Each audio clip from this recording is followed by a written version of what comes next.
Now, staying with that story, acting South African tourism CEO Themba Khumalo has apologised for appearing to be arrogant when he explained the controversial deal with Tottenham Hotspur last week. At the time, Parliament's Tourism Portfolio Committee Chairperson Thandi Mahambehlala lashed out at Khumalo, saying he spoke down to South Africans. Did Khumalo's behaviour affect his reputation and the reputation of SA tourism? Does his behaviour or behaviour like this from people in powerful positions affect their jobs and future prospects? Well, let's discuss this with brand expert Tshepo Matseba, who joins us now via Zoom. Thank you very much, Mr. Matseba, for your time here on ENCA. So he apologised yesterday. Clearly, he felt the need to apologise to SA Tourism, the board, and the portfolio committee on his behaviour last week. I think I remember him actually apologising immediately after he took his first seat because somebody made him aware that he was being a bit too bullyish. What do you make of his apology now? Does it assist? Yeah, good morning. Yes, the apology, I mean, is always necessary and it helps. But, you know, the fact that on the day of that press conference, that he came there almost, one could say, with guns blazing, sent a wrong signal that the intention was there to patronize and the intention was there to sort of come across like, I'm very arrogant and I know it all, and I'm most probably the alma mater of marketing and reputation management and tourism management globally, and that your current issues that you are facing as a country are completely irrelevant, and that's the kind of tone. Even that apology that he issued or offered verbally during the press conference was actually a bit more patronizing than issuing a statement, because it also had a tone that I'm only doing this because somebody else gave me a signal that I was a bit sort of harsh, and I think that in itself is a problem. You know, you find this in the political landscape, especially where politicians speak down on people, that where government employees talk down on people. If you go to the post office to try and get a service, and if you try and go to a licensing department in any municipality and try and get a service, you are likely to bump into this type of a narrative that you know, you are a recipient of a service, and that service is going to be issued by a person in the way that they feel they should, and the humility and care and the understanding that the customer on the other side is actually the taxpayer. So the taxpayer is actually the customer, and that when you begin to speak with them from a stakeholder management point of view, you may actually want to show some humility and respect.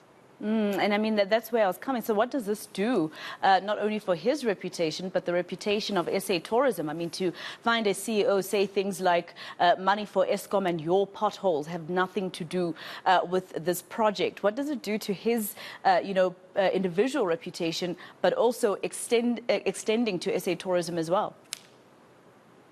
In our module for media preparedness, when we prepare executives for difficult conversations with the media, one of the things we say is never engage the media unless you are physically able, meaning that you remove the anger.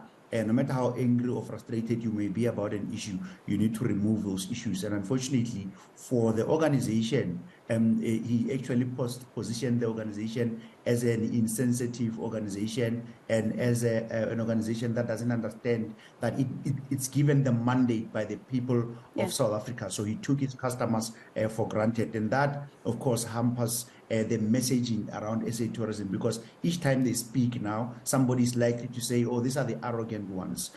So the communities will approach the organization in a negative fashion because of how he positioned himself. But additionally, for himself as an executive and a public service executive, because we must not forget that this is not a private business that you set up behind your garage on your own. This is actually a public purse. And from an individual perspective, he's really didn't do himself a good service. And if you look at the headlines, not just in South Africa, but around the world, they reflect him as a very arrogant person who thought very little about people. And you get this in the public service, where someone will say remarks like, the poor and the masses of our people and the uneducated masses of our people. You get those kind of remarks. So even though he didn't say it directly, the tone was actually sending that kind of a signal that I don't take you seriously, and I actually don't think you understand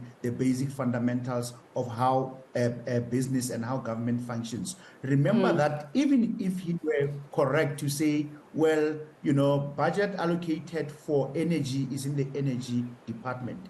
Yeah. Even though that's correct, even in the private sector, you repurpose budget when you face different circumstances. And that's why towards the end of the financial year, sometimes in the middle of financial year, you'll hear people talking about forecasting so that we can determine who has spent less and who has the most need in which division, so that the money can be reallocated.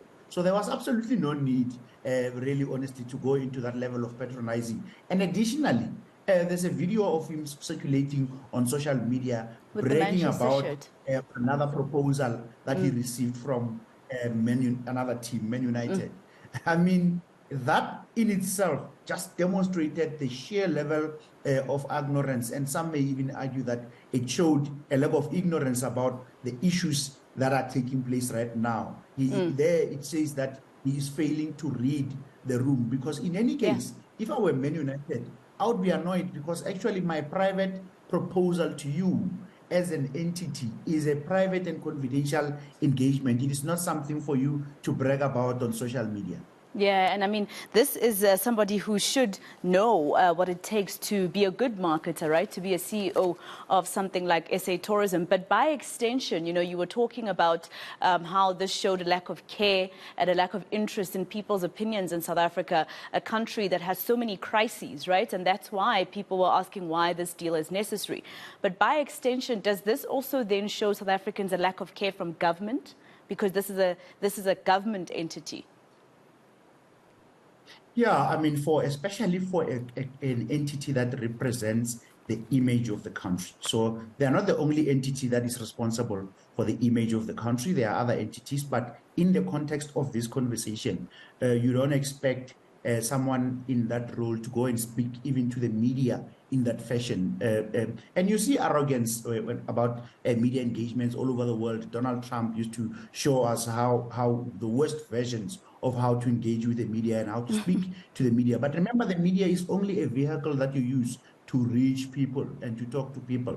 And the pattern of that conversation, when you look at that press conference, events that took place following that conference, the type of social media commentary that you get from the organization SA Tourism, its executives, specifically himself as the acting CEO of SA Tourism, was just purely sending a wrong signal that South Africa is run in a fashion that is arrogant, talk at them, top-down approach, educate them while you are at it, because you assume automatically that the masses are not educated, and so they don't understand the distinction between transport and energy and tourism, which is, to be honest, completely embarrassing, but also patronizing. But it was also more embarrassing for the president of the country to have to come out and defend to come out and speak against this just towards his State of the Nation address. Here they compromised the president and the presidency, and you can see that the president issued a single statement that is consistent, which just indicates that this idea would not be reasonable or viable.